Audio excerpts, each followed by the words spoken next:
We begin tonight with breaking news out of Pullman. Another bomb threat at Washington State University and several buildings evacuated. All happening just 2 days after the evacuation of Stimson Hall, the men's dorm, on Tuesday. Good evening. Thanks for joining us. I'm Nadine Woodward. Today, around 1:30, WSU received a specific bomb threat targeting that same dorm, Stimson Hall.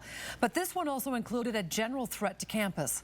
Stimson and the Owen Science Library were both evacuated.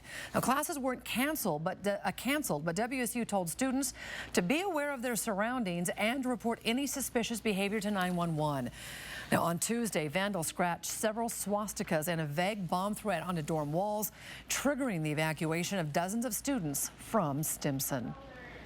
Now to video you'll see only on KXLY4. A man convicted of killing his abusive teacher in Seattle, now facing murder charges again, this time for the death of his girlfriend in Spokane.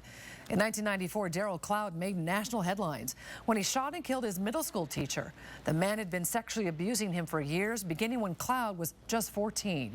Now he is back in jail facing those new charges. KXLY4's Caroline Rourke working for you, and she was in court for that appearance. Caroline, detectives have been working this case now for 5 years? Yeah, Nadine, from the day Candy Feely was brought unconscious to Deaconess Hospital in 2012, major crimes detectives were looking into her boyfriend, Darrell Cloud. Feely died last July, but it wasn't until about a week ago that charges were brought against Cloud as her killer. When we began covering the story in 2012, we told you that we might never know who gave Candy Feely the traumatic brain injury that eventually resulted in her death. She was the only person who could say for sure, and she was in a coma. But when Candy's parents talked to us, they were almost certain that they knew it was their daughter's boyfriend, Darrell Cloud. I know he's capable. I can't say for sure that he did it, but his story has changed too many times. Cloud does have a criminal history. He shot and killed his former middle school teacher in Seattle in 1994. The man had begun sexually abusing Cloud when he was 14. He pleaded not guilty by reason of insanity, but he was convicted and released from prison in 2003. Fast forward 6 years, 2009 in Spokane. Cloud is arrested for domestic violence against his girlfriend, Candy Feely. 3 years after that, he brought her to the hospital unconscious and bruised, and then left. Cloud said he told police that Candy's injuries were from one fight at her brother's wedding the weekend before, and a different fight 2 days before he brought her to the hospital outside the Little Bigfoot Tavern in Spokane Valley. When major crimes detectives later looked at surveillance footage, they didn't see Cloud's car pulling into the lot where he told them he'd parked. They also didn't see the fight he said Candy had gotten into.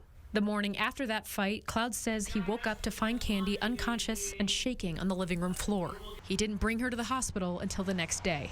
Court documents say that a month after Candy had been in the hospital, she woke up from her coma.